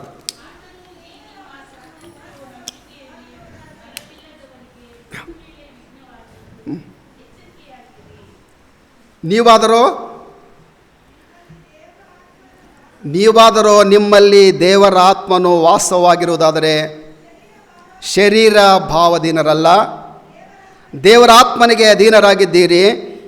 ಯಾವನಿಗಾದರೂ ಕ್ರಿಸ್ತನ ಆತ್ಮ ಇಲ್ಲದಿದ್ದರೆ ಅವನು ಕ್ರಿಸ್ತನವನ ಅಲ್ಲ ಎಂಬುದಾಗಿ ನೋಡ್ತಕ್ಕಂಥದ್ದು. ಹಾಗಾದರೆ ನಿಮ್ಮಲ್ಲಿ ದೇವರಾತ್ಮ ವಾಸವಾಗಿದ್ದರೆ ನೀವು ಶರೀರ ಭಾವಧೀನವರಲ್ಲ, ನೀವು ಅಲ್ಲ. ದೇವರಾತ್ಮ ವಾಸವಾಗಿದ್ದರೆ ನೀವು ಶರೀರ ಬಾಂಧವರು ಅಲ್ಲ, ದೇವರಾತ್ಮನಿಗೆ ಅಧೀನರಾಗಿದ್ದೀರಿ. ಯಾವನಿಗೆ ಕ್ರಿಸ್ತನ ಆತ್ಮ ಅನ್ನುವಂಥದ್ದು ಇಲ್ಲವೋ ಅವನು ಕ್ರಿಸ್ತನವನು ಅಲ್ಲ ಎಂದಾಗ ಹೇಳ್ತಕ್ಕಂಥದ್ದಾಗಿದೆ. ಹಾಗಾದರೆ ಇವರನ್ನು ನೋಡುವಾಗ ಕ್ರಿಸ್ತನು ಇವರಲ್ಲಿ ವಾಸವಾಗಿಲ್ಲ ಅಂತಲೇ ಅರ್ಥ ಮಾಡ್ಕೊಳ್ಬೋದು ಪ್ರಿಯರೇ. ಅದಕ್ಕೋಸ್ಕರವಾಗಿ ಕ್ರಿಸ್ತನ ಅವನಲ್ಲಿಲ್ಲ, ವಾಸ ಮಾಡ್ತಾಯಿಲ್ಲ ಎಂದಾಗಿ ನಾವು ಅಳ್ಕೊಳ್ಬಾರ್ದು. ಅಂದರೆ ಅವರ ಅಲಕ್ಷ್ಯ ಭಾವದ ಬುದ್ಧಿಹೀನತೆಯಿಂದಾಗಿ ಇವರು ಏನಾದರು, ಪರೀಕ್ಷೆಯಲ್ಲಿ ಫೇಲ್ ಆಗಿಬಿಟ್ರು, ಉತ್ತೀರ್ಣರಾಗಲಿಲ್ಲ. ಇವರ ಬುದ್ಧಿಹೀನತೆಯಿಂದ, ಅಲಕ್ಷ್ಯ ಭಾವದಂಥ ಬುದ್ಧಿಹೀನತೆಯಿಂದಲೇ ಇವರು ಫೇಲ್ ಆಗಿಬಿಟ್ರು ಪ್ರಿಯರೇ. ಅವರು ನಡೆಸಲಿಕ್ಕೆ, ಮೊದಲಿಂಗನ ಬಳಿಗೆ ನಡಲಿಕ್ಕೆ ಆಗಲಿ ಎಂದಾಗ ನೋಡ್ತಕ್ಕಂಥರಾಗಿದೆ. ಇನ್ನೊಂದು ಗುಣವನ್ನು ಇವರಲ್ಲಿ ನೋಡೋಣ. ಇವರಲ್ಲಿ ಇನ್ನೊಂದೇನೆಂದರೆ ಒಂದು ಬೇಜವಾಬ್ದಾರಿಕೆತನ ಅವರಲ್ಲಿ ಇತ್ತು ಎಂದಾಗ ನೋಡ್ತಕ್ಕಂಥವ್ರಾಗಿದೆ. ಇವರಲ್ಲಿ ಒಂದು ಬೇಜವಾಬ್ದಾರಿಕೆತನ ಇತ್ತು ಪ್ರಿಯರೇ. 5ನೇ ವಚನವನ್ನು ನಾವು ಸ್ವಲ್ಪ ನೋಡೋಣ ಪ್ರಿಯರೇ. 5ನೇ ವಚನದಲ್ಲಿ ನಾವು ನೋಡುವಾಗ ಇಲ್ಲಿ ಬರೆಯಲ್ಪಟ್ಟಿದೆ, ಮೊದಲಿಂಗನು ಬರೋದಕ್ಕೆ ತಡ ಮಾಡಲು ಅವರೆಲ್ಲರೂ ತೂಕಡಿಸಿ ಮಲಗಿಬಿಟ್ರು. ಬುದ್ಧಿವಂತರೇನೋ ತೂಕಡಿಸಿ ಮಲಗಲಿ, ಯಾಕಂದರೆ ಎಲ್ಲ ಸಿದ್ಧರಾಗಿದ್ದಾರೆ. ಅವರು ಮಲಗಿದ್ರು ಒಂದು ವೇಳೆ ಮೊದಲಿಂಗ ಬಂದ ಅಂತ ಯಾರಾದರೂ ಹೇಳಿದರೆ ಎದ್ದ ತಕ್ಷಣ ಓಡಿ ಹೋಗ್ಬೋದು. ಇವರು ಬುದ್ಧಿಹೀನರು, ಸಿದ್ಧರೇ ಆಗಿಲ್ಲ. ಇವರು ಎಣ್ಣೆ ಇಲ್ಲ, ಏನಿಲ್ಲ, ಸಿದ್ಧರಾಗಿಲ್ಲ. ಆದರೂ ಕೂಡ ನಾವು ನೋಡ್ತಕ್ಕಂಥವ್ರಾಗಿದ್ದೇವೆ. ಇವರೊಂದು ಒಂದು ಒಂದು ಬೇಜವಾಬ್ದಾರಿಕೆಯಿಂದಲೇ ಇವರು ಸಿದ್ಧಗೊಳ್ಳದಿರುವಂಥದ್ದನ್ನು ನಾವು ನೋಡ್ತಕ್ಕಂಥವ್ರಾಗಿದ್ದೇವೆ ಪ್ರಿಯವರು. ಎಲ್ಲರೂ ಏನು ಮಾಡ್ತಾರೆ, ಮೊದಲಿಂಗನ ಬರೋದಕ್ಕೆ ತಡ ಮಾಡುವಾಗ ಅವರೆಲ್ಲರೂ ತೂಕಡಿಸಿ ಮಲಗಿಬಿಟ್ರೆ ಅಂತ ನೋಡ್ತಕ್ಕಂಥವ್ರಾಗಿದ್ದೇವೆ. ಅವರಿಗೆ ಆ ಒಂದು ಕೃಪಾ ಸಮಯ ಅವರಿಗಿತ್ತು. ಆ ಕೃಪಾ ಸಮಯವನ್ನು ಇವರು ಸದುಪಯೋಗ ಪಡಿಸಿಕೊಳ್ಳಲು ಪ್ರಿಯರೇ ಎಚ್ಚರದಿಂದಿರಲಿಕ್ಕೆ ಅವರಿಗೆ ಆಗಲಿಲ್ಲ. ಆ ಕೃಪಾ ಸಮಯವನ್ನು ಉಪಯೋಗ ಮಾಡಿಕೊಳ್ಳಲಿಲ್ಲ, ಎಚ್ಚರದಿಂದಿರಲಿಕ್ಕೆ ಅವರಿಗೆ ಆಗಲಿಲ್ಲ. ಅವರು ನಿದ್ರೆ ಮಾಡಿದರು. ನಿದ್ರೆ ಇದು ಒಂದು ವೇಳೆ ಪಾಪವಾಗಿರಲಿಕ್ಕಿಲ್ಲ ಪ್ರಿಯರೇ, ಆದರೆ ಅನೇಕ ಕಾರಣಗಳಿಂದ ಆಯಾಸವಾಗಿ ನಿದ್ರಿಸುವಂಥದ್ದು ಪ್ರಿಯರೇ. ಅನೇಕ ಕಾರಣದಿಂದ ನಾವು ಟಯರ್ಡ್ ಆಗ್ತೇವೆ. ಟಯರ್ಡ್ ಆಗಿ ನಮಗೆ ನಿದ್ದೆ ಬರ್ತದೆ, ಆಯಾಸ ಆಗ್ತದೆ, ಆಯಾಸದಾಗ ನಿದ್ದೆ ಬರ್ತದೆ ಪ್ರಿಯರೇ. ಆದರೆ ಇವರು ನಾವು ನೋಡ್ತಾ ಇದ್ದೇವೆ, ಕಾಯುತ್ತಿರುವಂಥ ಸಮಯ ಅದು ನಿದ್ರಿಸುವಂಥ ಸಮಯ ಅಲ್ಲ ಎಂಬುವಂಥದ್ದನ್ನು ಇವರು ತಿಳಿಯದೇ ಹೋದರು ಪ್ರಿಯರೇ. ಕಾಯುತ್ತಿರುವಂಥ ಸಮಯ ನಿದ್ರಿಸುವಂಥ ಸಮಯ ಅಲ್ಲ. ಮದುವೆ ಬೇಕಲ್ಲ, ಗಂಡ ಬೇಕು, ಮದುವೆ ಬೇಕು, ಕಾಯಲೇಬೇಕು, ಇಡೀ ರಾತ್ರಿ ಕಾಯಬೇಕು, ಒಂದು ದಿವಸ ಕಾಯಬೇಕು. ಅದನ್ನು ವರ್ಷ ಎಲ್ಲ ಕಾಯ್ದಂತಿಲ್ಲ, ಒಂದು ದಿವಸ ಮದುವೆ ದಿವಸ ಕಾಯಲೇಬೇಕು. ಕಾಯ್ದರೆ ಅವರಿಗೆ ಅದು ಅನುಕೂಲ. ಆದ್ದರಿಂದ ಇವರು ಕಾಯಲಿಲ್ಲ.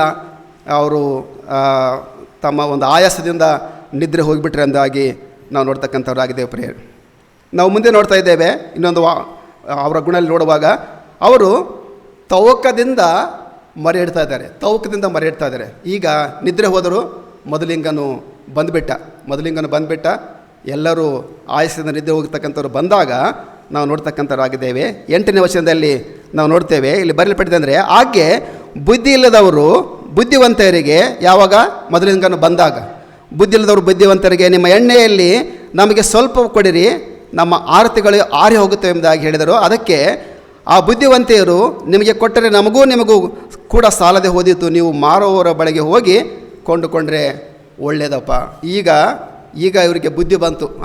ಅಯ್ಯೋ ಎಣ್ಣೆ ತಗೊಂಡಿಲ್ಲ, ಮೊದಲಿಂಗ ಬಂದುಬಿಟ್ಟ. ಇವರೆಲ್ಲ ಎಣ್ಣೆ ಹಾಕಿಕೊಂಡು ದೀಪ ಬೆಳೆಸ್ಕೊಂಡು ನಿಂತ್ಕೊಂಡಿದ್ದಾರೆ, ಇವರಿಗೆ ದೀಪ ಬೆಳೆಸಲಿಕ್ಕೆ ಎಣ್ಣೆ ಇಲ್ಲ. ಈಗ ಎಚ್ಚೆತ್ತುಕೊಂಡ್ಬಿಟ್ಟು ಆ ಬುದ್ಧಿವಂತ ಕನ್ಯರನ್ನ ಕೇಳ್ಕೊಳ್ತಾರೆ, ಸ್ವಲ್ಪ ಮರಿ ಇಡ್ತಾರೆ, ನಮಗೆ ಸ್ವಲ್ಪ ಎಣ್ಣೆ ಕೊಡ್ರಿ. ಅವ್ರು ಹೇಳ್ತಾರೆ, ನಿಮಗೆ ಎಣ್ಣೆ ಕೊಟ್ಟರೆ ನಿಮಗೆ ಇಬ್ಬರಿಗೂ ಸಾಲದಿಲ್ಲ, ನಾವು ನಿಮ್ಮಂಗೆ ಬುದ್ಧಿನರಾಗಿ ಹೋಗ್ತೇವೆ, ನಾವು ಬುದ್ಧಿವಂತರಿದ್ದೇವೆ, ನಾವು ಬುದ್ಧಿವಾಗಿರ್ತೇವೆ ಅಂತೇಳಿ ಎಣ್ಣೆ ಕೊಡಲಿಲ್ಲ ಪ್ರಿಯರೇ. ಆಗ ಇವ್ರು ಏನು ಮಾಡ್ತಾರೆ ನೋಡಿ, ಈ ಜನಗಳು ರಾತ್ರಿ ವೇಳೆಯಲ್ಲಿ, ಆ ಮಧ್ಯರಾತ್ರಿಯಲ್ಲಿ ಏನು ಮಾಡ್ತಾರೆ, ಎಣ್ಣೆ ಇಲ್ಲದಾಗ, ಅವರು ಎಣ್ಣೆ ಕೊಡದಿದ್ದಾಗ ಏನು ಮಾಡ್ತಾರೆ, ಎಲ್ಲಿಗೆ ಹೋಗ್ತಾರೆ,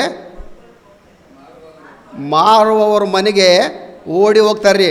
ಮಾರುವವನ ಮನೆ ಎಲ್ಲಿದಂತ ಇವ್ರಿಗೆ ಚೆನ್ನಾಗಿ ಗೊತ್ತಿದೆ ಇವರಿಗೆ. ಆ ರಾತ್ರಿಯಲ್ಲಿ ನೋಡಿ ನೇರವಾಗಿ ಮಾರುವವನ ಮನೆಗೆ ಓಡಿ ಹೋಗಿಬಿಟ್ರು. ಅಂದರೆ ಮಾರುವವನ ಮನೆ ಎಲ್ಲಿದೆ ಅಂತ ಗೊತ್ತು, ಎಣ್ಣೆ ಎಲ್ಲಿ ಸಿಗುತ್ತಂತ ಅವ್ರಿಗೆ ಗೊತ್ತು. ಇಷ್ಟೆಲ್ಲ ಇದ್ದು ಕೂಡ ಬುದ್ಧಿಹೀನರಾಗಿದ್ದಾರೆ ಪ್ರಿಯರೇ. ಮಾರುವವನ ಮಳೆಗೆ ಆವಾಗಲೇ ಅವ್ರ ಎಣ್ಣೆ ತಮ್ಮಲ್ಲಿಲ್ಲ ಅಂತ ನೋಡಿದಾಗಲೇ ಸದ್ಯ ಅವರು ಸಿದ್ಧರಾಗೊಳ್ಳುವಾಗಲೇ ಮಾರುವವರ ಮನೆಗೆ ತೆಗೆದು ಬರಬಹುದಾಗಿತ್ತಲ್ಲ. ನೋಡಿ, ಇಷ್ಟು ಅಲಸ್ಯದ ಮನೋಭಾವನೆ ಇವರಿಗೆ. ಆ ರಾತ್ರಿ ವೇಳೆಯಲ್ಲಿ ಯಾರನ್ನೂ ಕೇಳ್ದಿಲ್ಲ, ಯಾರ ಮನೆಗೆ ಹೋಗಿ ಎಣ್ಣೆ ಮಾರೋರು ಎಲ್ಲಿದ್ದಾರೆ ಅಂತ ಯಾರನ್ನೂ ಕೇಳ್ದಿಲ್ಲ, ನೇರವಾಗಿ ಓಡ್ತಾ ಇದ್ದಾರೆ. ನೇರವಾಗಿ ಮನೆಗೆ ಹೋದರು, ಎಣ್ಣೆ ತುಂಬಿಸ್ಕೊಂಡ್ರು, ಓಡೋಡಿ ಅವರು ಬಂದರೆ ಅಂದಾಗ ನೋಡ್ತಕ್ಕಂಥವ್ರಾಗಿದ್ದೇವೆ. ಪ್ರಯಾಸದಿಂದ ಅವರು ಓಡಿ ಬಂದರೆ ಅಂದಾಗ ನೋಡ್ತಕ್ಕಂಥವ್ರಾಗಿದ್ದೇವೆ ಪ್ರೇಯರೇ. ನೋಡಿ ಪ್ರೇಯರೇ, ಭಕ್ತನಾಗಿರ್ತಕ್ಕಂಥ ಪೌಲ ಒಂದು ಮಾತನ್ನು ನಮ್ಗೆ ಹೇಳ್ತಾನೆ. ಫಿಲಿಪ್ಪರಿಗೆ ಬರೆದ ಪತ್ರಿಕೆ 3ನೇ ಅಧ್ಯಾಯ 10ನೇ ವಚನದಲ್ಲಿ ಭಕ್ತನಾಗಿರ್ತಕ್ಕಂಥ ಪೌಲನು ಏನು ಹೇಳ್ತಾನೆ ಪ್ರೇಯರೇ. ಪೌಲನು ಕೂಡ ಒಂದು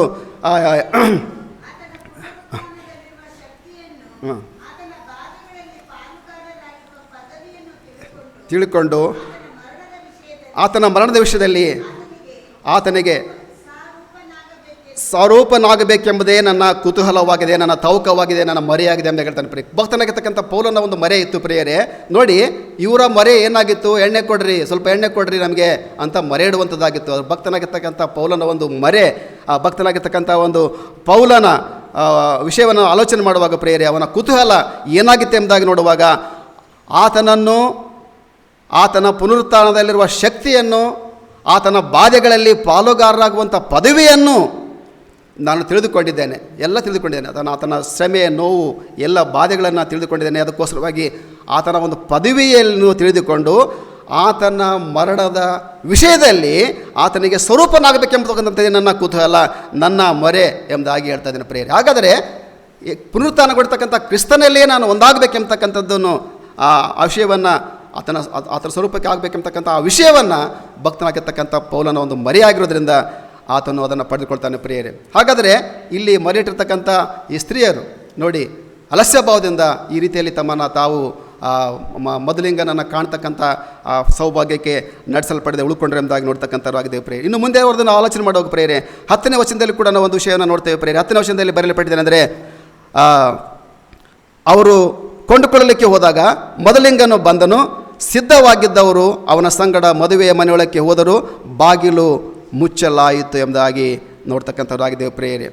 ಬುದ್ಧಿವಂತ ಕನ್ಯೆಯರು ಬುದ್ಧಿ ಇಲ್ಲದವರಿಗೆ ಎಣ್ಣೆಯನ್ನು ಕೊಡದೇ ಇದ್ದಾಗ ಇವರು ಎಣ್ಣೆ ಮಾರುವವನ ಬಳಿಗೆ ಓಡಿ ಹೋಗಿ, ಎಣ್ಣೆ ಮಾರುವವನ ಬಳಿಗೆ ಓಡಿ ಹೋಗಿ ಬೇಗನೆ ತಮ್ಮ ಪಾತ್ರೆಗಳಲ್ಲಿ ಎಣ್ಣೆಯನ್ನು ತುಂಬಿಸಿಕೊಂಡು ಬಂದರು.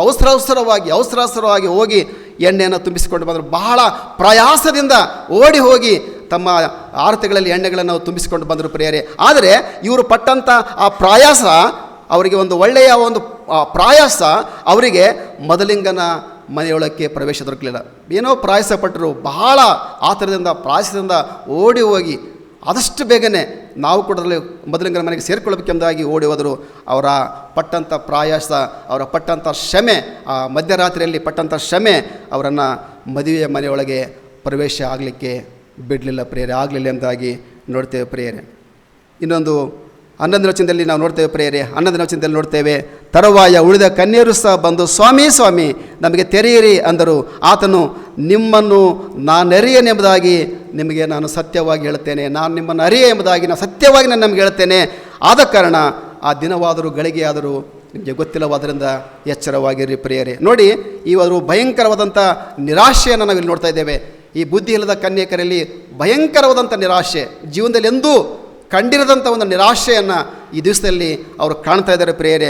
ಹೌದು, ಪವಿತ್ರಾತ್ಮನಿಲ್ಲದೆ ಹೋದರೆ ನಾವು ಕ್ರಿಸ್ತನವರು ಅಲ್ಲ ಎಂಬುದಾಗಿ ಆಗಲೇ ನಾವು ವಾಕ್ಯವನ್ನು ಓದಿದ್ದೇವೆ ಪ್ರಿಯರೇ.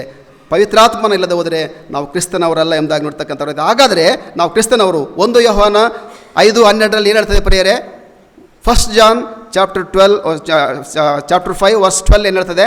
1 ಯೋಹಾನ 5:12 ಹೇಳ್ತದೆ, ಯಾವನು ದೇವರ ಮಗನನ್ನು ಅಂಗೀಕರಿಸಿದ್ದಾನೋ ಅವನಿಗೆ ಆ ಜೀವ. ದೇವರ ಮಗನನ್ನು ಒಂದು ವೇಳೆ ಇವರು ಅಂಗೀಕರಿಸಲಿಕ್ಕಿಲ್ಲ ಪ್ರಿಯರೇ. ದೇವರ ಮಗನನ್ನು ಬುದ್ಧಿ ಇದ್ದಂಥ ಕನ್ಯರು ಅಂಗೀಕರಿಸಿಕೊಂಡಿರ್ಬೋದು ಪ್ರಿಯರೇ. ಅದಕ್ಕೋಸ್ಕರವಾಗಿ ಯಾವನು ದೇವರ ಮಗನನ್ನು ಅಂಗೀಕರಿಸಲಿಲ್ಲವೋ ಅವನಿಗೆ ಜೀವ ಉಂಟು. ಮುಂದೆ ಹೋದಮ್ಮ, ಯಾವನು ದೇವರ ಮಗನನ್ನು ಅಂಗೀಕರಿಸಲಿಲ್ಲವೋ ಅವನಲ್ಲಿ ಆ ಜೀವ ಇಲ್ಲ ಎಂಬುದಾಗಿ ನೋಡ್ತಕ್ಕಂಥವ್ರಾಗಿದ್ದೇವೆ ಪ್ರಿಯರೇ.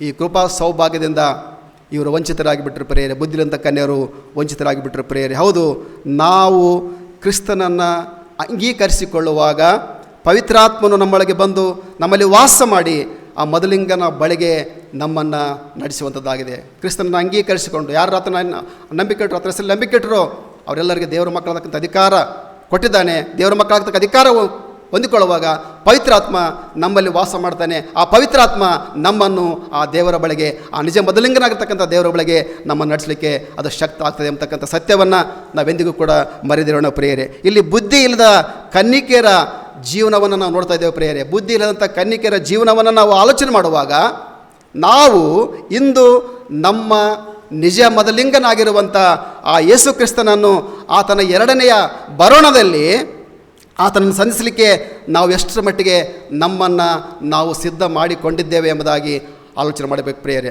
ಅಂದು ಆ ಬುದ್ಧಿರಂಥ ಕನ್ಯಕರಿಗೆ ಆ ಮೊದಲಿಂಗನ ಮನೆಯೊಳಗೆ ಪ್ರವೇಶಿಸಲಿಲ್ಲ ಪ್ರಿಯರೇ. ನಾವು ಒಂದು ವೇಳೆ ಈ ದಿವಸದಲ್ಲಿ ಕ್ರಿಸ್ತನ ಬರೋಣದಲ್ಲಿ ಸಿದ್ಧವಾಗಿಲ್ಲದೆ ಹೋದರೆ ಆತನ ಜೊತೆಯಲ್ಲಿ ಸೇರುವಂಥ ಭಾಗ್ಯ, ಆತನ ಜೊತೆಯಲ್ಲಿ ಹೋಗುವಂಥ ಭಾಗ್ಯ, ಆ ಕೃಪೆಯ ಸೌಭಾಗ್ಯಕ್ಕೆ ನಾವು ಕೂಡ ಸೇರಲಿಕ್ಕೆ ಸಾಧ್ಯವಾಗೋದಿಲ್ಲ ಪ್ರಿಯರೇ. ಬರೀ ಬುದ್ಧಿಯರ ಕನ್ಯೆಯರನ್ನ ನಾವು ಆಲೋಚನೆ ಮಾಡಿಕೊಂಡು ಅವರು ಬುದ್ಧಿ ಇಲ್ದವರು ನಾವು ಬುದ್ಧಿ ಇದ್ದ ಅಂತ ಅಂದ್ಕೊಂಡು ನಿಮ್ಮನ್ನು ನೀವು ಎಚ್ಚರಪಡಿಸ್ಕೊಳ್ಬೇಡ್ರಿ ಪ್ರಿಯರೇ. ಆದರೆ ಕ್ರಿಸ್ತನ ಎರಡನೆಯ ಬರೋಣದಲ್ಲಿ ಆತನನ್ನು ಸಂಧಿಸಲಿಕ್ಕೆ ನಾವು ಎಷ್ಟರ ಮಟ್ಟಿಗೆ ಸಿದ್ಧಗೊಂಡಿದ್ದೇವೆ. ಈ ಬುದ್ಧಿ ಇಲ್ಲದಂಥ ಕನ್ನಿಕೆಯರ ಜೀವಿತವನ್ನು ಆಲೋಚನೆ ಮಾಡಿಕೊಂಡು ನಮ್ಮ ಜೀವಿತವನ್ನು ನಾವು ಒಂದು ಸಾರಿ ನಾವು ಆಲೋಚನೆ ಮಾಡಿಕೊಳ್ಳೋಣ ಪ್ರಿಯರೇ. ಆತನ ಬರುವಾಗ ನಾವು ನಮ್ಮ ಸಿದ್ಧತೆ ಎಷ್ಟಿದೆ ಎಂಬುದಾಗಿ ನೋಡ್ಕೊಳ್ಳೋಣ ಪ್ರಿಯರೇ. ಅಲ್ಲಿ ಹೇಳ್ತದೆ ದೇವರ ವಾಕ್ಯ 13ನೇ ವಚನದಲ್ಲಿ ನಾವು ನೋಡ್ತೇವೆ. ಆಗಲೇನೆಂದರೆ ಆದ್ದರಿಂದ ಆದ ಕಾರಣ ಆ ದಿನವಾದರೂ ಗಳಿಗೆಯಾದರೂ ನಿಮಗೆ ಗೊತ್ತಿಲ್ಲವಾದ್ದರಿಂದ ನೀವು ಎಚ್ಚರವಾಗಿರಿ ಎಂಬುದಾಗಿ. ಇದು ಯೇಸುವಿನ ಎರಡನೆಯ ಬರೋಣ ಮಾತ್ರವಲ್ಲ, ನಮ್ಮ ಜೀವಿತದ ಅಂತ್ಯವನ್ನು ಕೂಡ ಈ ವಾಕ್ಯ ತಿಳಿಸಿಕೊಡೋದಾಗಿದೆ ಪ್ರಿಯ. ಕ್ರಿಸ್ತನ ಬರೋಣ ಮಾತ್ರವಲ್ಲ, ನಮ್ಮ ಜೀವನದ ಅಂತ್ಯದಲ್ಲಿ ನಾವೆಷ್ಟರ ಮಟ್ಟಿಗೆ ಸಿದ್ಧವಾಗಿದ್ದೇವೆ ಎಂಬುದಾಗಿ. ಆದ ಕಾರಣ ಆ ದಿನಗಳಿಗೆ ನಮಗೆ ಗೊತ್ತಿಲ್ಲವಾದ್ದರಿಂದ ಎಚ್ಚರವಾಗಿರಬೇಕು. ನಾವು ಎಚ್ಚರವಾಗಿರ್ಬೇಕು ಪ್ರಿಯರೇ. ನಮಗಿರುವಂಥ ಒಂದೇ ಒಂದು ಜೀವನ, ನಮಗಿನ್ನು ಎರಡೆರಡು ಜೀವನ ಇಲ್ಲ ರೀ. ಇದಾದ ಮೇಲೆ ಇನ್ನೊಂದು ಜೀವನ ಕೋತೀವಿ ಅಂತೇನಿಲ್ಲ ರೀ. ಹಿಂದೂಗಳಲ್ಲಿ ಬೇಕಾದಷ್ಟು ಜೀವನಗಳು ಒಂದರಿಂದ ಒಂದು ಹಂಗೆ ಬರ್ತವೆ ಹೋಗ್ತೇವೆ. ಎಷ್ಟೋ ಸಾರಿ ಹುಟ್ಟಿ ಮತ್ತೆ ಬದುಕ್ತಾರೆ ಸಾಯ್ತಾರೆ ಅಂತ ಹೇಳ್ತಾರೆ ಪ್ರಿಯರೇ. ಅದೆಲ್ಲ ನಮಗೇನಿಲ್ಲ.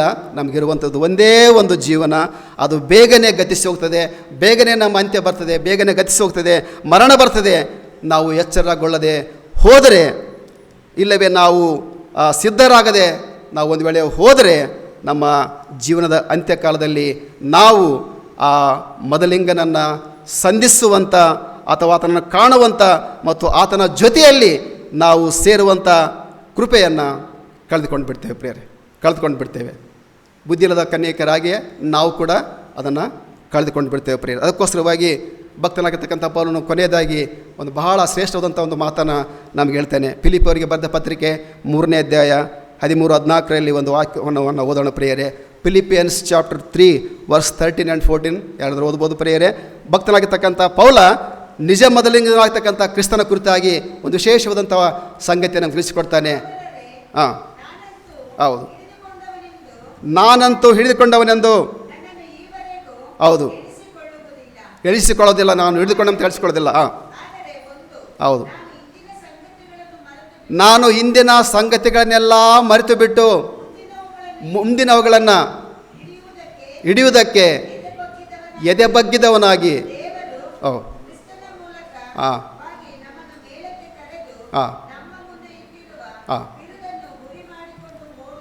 ಕ್ರಿಸ್ತನು ನನಗೆ ಇಟ್ಟಿರ್ತಕ್ಕಂಥ ಆ ಬಿರುದನ್ನು ಗುರಿ ಮಾಡಿಕೊಂಡು ಹಿಂದಿನ ಎಲ್ಲ ಸಂಗತಿಗಳನ್ನು ನಾನು ಬಿಟ್ಟುಬಿಟ್ಟೆ, ಎಲ್ಲವನ್ನು ಬಿಟ್ಟೆ. ನಾನು ಕಳ್ಳನಾಗಿದೆ, ಕೊಲೆಗಾರನಾಗಿದೆ, ಏನೇನೋ ಆಗಿದೆ, ಎಲ್ಲ ಸಾಗಿದೆ. ಎಲ್ಲವನ್ನು ಕ್ರಿಸ್ತನಿಗೋಸ್ಕರವಾಗಿ ಕ್ರಿಸ್ತನೊಟ್ಟಿಗೆ ನಾನು ಶಿಲುಬೆಗೆ ಹಾಕಿಸ್ಕೊಂಡಿದ್ದೇನೆ. ಅದಕ್ಕೋಸ್ಕರವಾಗಿ ಹಿಂದಿನವುಗಳನ್ನೆಲ್ಲ ನಾನು ಮರೆತು ಬಿಟ್ಟು ಮುಂದಿನವುಗಳನ್ನು ಹಿಡಿಯುವುದಕ್ಕೆ, ಮುಂದಿನಗಳನ್ನು ಪಡೆದುಕೊಳ್ಳುವುದಕ್ಕೆ, ಅಂದರೆ ಆ ಕ್ರಿಸ್ತನ ಎರಡನೇ ಬರೋಣದಲ್ಲಿ ಆತನ ಜೊತೆಯಲ್ಲಿ ನಾನು ಸಾಗಿ ಆ ಪರಲೋಕದ ರಾಜ್ಯದಲ್ಲಿ ನಾನು ಸದಾಕಾಲ ನಿಲ್ಲೋದಕ್ಕೋಸ್ಕರವಾಗಿ ನಾನು ಎದೆಬಗ್ಗಿದವನಾಗಿ ನನ್ನನ್ನು ತಗ್ಗಿಸಿಕೊಂಡು ನನ್ನ ಮುಂದಿನವುಗಳನ್ನು ಗುರಿ ಮಾಡಿಕೊಂಡು ನನ್ನ ಜೀವಿತದ ಓಟವನ್ನು ನಾನು ಓಡ್ತಾ ಇದ್ದೇನೆ ಎಂಬುದಾಗಿ ಭಕ್ತರಾಗಿರ್ತಕ್ಕಂಥ ಪೌರನ್ನು ಹೇಳ್ತಾನೆ. ಎಷ್ಟು ಶ್ರೇಷ್ಠವಾದಂಥ ಮಾತು ಪ್ರಿಯರೇ. ಕ್ರಿಸ್ತನನ್ನು ಎದುರುಗೊಳ್ಳೋದಕ್ಕೋಸ್ಕರವಾಗಿ ಎಲ್ಲವನ್ನು ನಾನು ಬಿಟ್ಟು ಕ್ರಿಸ್ತನೊಟ್ಟಿಗೆ ನಾನು ಶಿಲುಬೆಗೆ ಹಾಕಿಸಿಕೊಂಡು ಬದುಕುವುದಾದರೆ ಕ್ರಿಸ್ತನಿಗಾಗಿ ಬದುಕ್ತೇನೆ, ಸಾಯುವುದಾದರೆ ನಾನು ಕ್ರಿಸ್ತನಿಗಾಗಿ ಎಂಬುದಾಗಿ. ಹೌದು ಪ್ರಿಯರೇ, ಸಾಯುವಂಥ ನನಗೆ ಲಾಭವೆಂಬುದಾಗಿ ಆತನು ಹೇಳ್ತಾನೆ. ಅದಕ್ಕೋಸ್ಕರವಾಗಿ ಅಂಥ ಒಂದು ಬಿರುದನ್ನು ಗುರಿ ಮಾಡಿಕೊಂಡು ಎದೆ ಬಗ್ಗಿದವನಾಗಿ ಸ್ಥಿರಚಿತ್ತದಿಂದ ನನ್ನ ಓಟವನ್ನು ನಾನು ಓಡ್ತಾ ಇದ್ದೇನೆ ಪ್ರಿಯರೇ. ಇಂದು ನಮ್ಮ ಓಟವನ್ನು ನಾವು ಎಷ್ಟರ ಮಟ್ಟಿಗೆ ಸ್ಥಿರಚಿತ್ತದಿಂದ ಓಡ್ತಾ ಇದ್ದೇವೆ ಪ್ರಿಯರೇ. ಕ್ರಿಸ್ತನ ಎರಡನೇ ಬರುವಿಕೆಯಲ್ಲಿ ನಾವು ಆತನ ಜೊತೆಯಲ್ಲೇ ಹೋಗ್ತೇವೆ, ಸಾಗ್ತೇವೆ ಅಂತಕ್ಕಂಥ ಆ ನಿರೀಕ್ಷೆ ನಮ್ಮಲ್ಲಿ ಎಷ್ಟರ ಮಟ್ಟಿಗಿದೆ, ಎಷ್ಟರ ಮಟ್ಟಿಗೆ ನಮ್ಮ ಸಿದ್ಧತೆ ಇದೆ ಅಂತಕ್ಕಂಥದ್ದನ್ನು ನಾವು ಆಲೋಚನೆ ಮಾಡಿಕೊಳ್ಳೋಣ ಪ್ರಿಯರೇ. ಹಾಗಾದರೆ ನಾವು ಭಕ್ತರಾಗಿರ್ತಕ್ಕಂಥ ಪೌಲನ ಹಾಗೆ ನಾವು ಕೂಡ ಮೊದಲಿಂಗನನ್ನು ಸಂಧಿಸಲಿಕ್ಕೆ ನಾವು ಸಿದ್ಧರಾಗುತ್ತಿರುವಾಗ, ಮೊದಲಿಂಗನು ನಮಗಾಗಿ ಇಟ್ಟಿರುವತಕ್ಕಂಥ ಆ ಬಿರುದನ್ನು ನಾವು ಗುರಿ ಮಾಡಿಕೊಂಡು ನಮಗೆ ಉಳಿದಿರ್ತಕ್ಕಂಥ ನಮ್ಮ ಜೀವಿತದ ಓಟವನ್ನು ನಾವು ಸ್ಥಿರಚಿತ್ತದಿಂದ ನಾವು ಓಡಿ ಅದನ್ನು ಹೊಂದಿಕೊಳ್ಳೋಣ. ಆ ಕೃಪೆಯ ಆಶ್ವಾದ ನಾವು ನಿಜವಾಗಲೂ ಆತನ ಮುಂದಿಟ್ಟುಕೊಂಡು ಆತನ ಗುರಿ ಮಾಡಿಕೊಂಡು ನಾವು ಓಡುವಾಗ ಆ ಗುರಿಯನ್ನು ಮುಟ್ಟಲಿಕ್ಕೆ ನಮಗೆ ಸಹಾಯ ಆಗ್ತದೆ. ಯಾಕಂದರೆ ಪವಿತ್ರಾತ್ಮ ನಮ್ಮ ಜೊತೆಲಿದೆಯಲ್ಲ, ಪವಿತ್ರಾತ್ಮ ಆ ಗುರಿ ಮುಟ್ಟಲಿಕ್ಕೆ ನಮ್ಮ ನಡೆಸ್ತಾನೆ ಪ್ರಿಯರೇ. ಅಂಥ ಒಂದು ಗುರಿಯನ್ನು ನಾವು ಇಟ್ಟುಕೊಂಡಂಥವರಾಗಿ ಭಕ್ತರಾಗಂಥ ಪೌಲನ ಹಾಗೆ ನಮ್ಮ ಜೀವಿತದ ಓಟವನ್ನು ಓಡುತ್ತಾ ಕ್ರಿಸ್ತನಿಗೆ ಸಾಕ್ಷಿಗಳಲ್ಲಿ ಹೋಗ್ತಿರೋ ಬದುಕಲಿಕ್ಕೆ ಪ್ರಯತ್ನ ಪಡೋಣ. ಹೀಗಾಗುತ್ತಿದ್ದರೆ ತನ್ನ ಕೃಪಾಸಹಾಯ ದಯಪಾಲಿಸಲಿ. ಪ್ರಾರ್ಥನೆ ಮಾಡಿಕೊಳ್ಳೋಣ. ಜೀವ ಸ್ವರೂಪನಾಗತಕ್ಕಂಥ ತಂದೆಯೇ, ನಿನ್ನ ಶ್ರೇಷ್ಠವಾದಂಥ ವಾಕ್ಯಕ್ಕಾಗಿ ನಾವು ನಿನಗೆ ಸ್ತೋತ್ರಿಸ್ತಕ್ಕಂಥವರಾಗಿದ್ದೇವೆ. ನಮ್ಮನ್ನು ಕಥನೆ ಬುದ್ಧಿ ಇಲ್ಲದ ಕನ್ನಿಕೆಯರ ಜೀವಿತದ ಮೂಲಕವಾಗಿ ನಮ್ಮ ಜೀವಿತನ ಕಥನೆ ನೀನು ಎಚ್ಚರಿಸಿದ್ದಿ, ನಮ್ಮೊಟ್ಟಿಗೆ ಮಾತನಾಡಿದ್ದಪ್ಪ, ಅದಕ್ಕಾಗಿ ಸ್ತೋತ್ರಿಸ್ತಕ್ಕಂಥವರಾಗಿದ್ದೇವೆ. ನಾವು ಕೂಡ ಇನ್ನೂ ಕೂಡ ರಕ್ಷಕನೇ ಆ ಬುದ್ಧಿ ಇಲ್ಲಂಥ ಕನ್ಯೆಯರ ಜೀವಿತವನ್ನು ಆಲೋಚನೆ ಮಾಡಿಕೊಂಡಂಥವ್ರ ರಕ್ಷಕನೇ, ಅವರಿಗಿಂತ ನಾವು ಶ್ರೇಷ್ಠ ಎಂಬುದಾಗಿ ನಾವು ಅಂದುಕೊಳ್ಳೋದು ರಕ್ಷಕನೇ. ನಾವು ಕೂಡ ಅನೇಕ ಸಾರಿ ಬುದ್ಧಿಹೀನರಾಗಿ ಲೋಕದಲ್ಲಿ ನಾವು ಹೋಗ್ತೇವೆ ಕಥನೆ, ಬಲಹೀನರಾಗಿ ರಕ್ಷಕನೇ ನಾವು ಹೋಗ್ತಕ್ಕಂಥವ್ರಾಗಿದೆ. ಅದಕ್ಕೋಸ್ಕರವಾಗಿ ನಮ್ಮೆಲ್ಲ ಬಲಹೀನತೆಗಳನ್ನು ತೆಗೆದುಹಾಕಿ ದೂರ ಮಾಡಿ ರಕ್ಷಕನೇ, ನಿನ್ನನ್ನೇ ನಾವು ಗುರಿ ಮಾಡಿಕೊಂಡು ನಮ್ಮ ಜೀವಿತದ ಓಟವನ್ನು ಸ್ಥಿರಚಿತ್ತದಿಂದ ನಾವು ಓಡಿ ನಿನ್ನ ಬರುವಿಕೆಯಲ್ಲಿ ರಕ್ಷಕನೇ ನಿನ್ನ ಮಕ್ಕಳಾಗಿ ಅಂಗೀಕರಿಸಿಕೊಂಡವರಾಗಿ ನಿನ್ನ ರಾಜ್ಯದಲ್ಲಿ ನಾವು ಸ್ಥಾನ ಪಡೆದುಕೊಳ್ಳಲಿಕ್ಕೆ ನಮಗೆ ನಿನ್ನ ಕೃಪೆಯನ್ನು ಅನುಗ್ರಹಿಸಿ ಕೊಡೆ ಎಂಬುದಾಗಿ ನಿನ್ನ ದಿವ್ಯನಾಮದಲ್ಲಿ ಬಹಳ ವಿನಯವಾಗಿ ಬೇಡಿಕೊಳ್ಳುತ್ತೇವೆ ತಂದೆ. ಆಮೇನ್.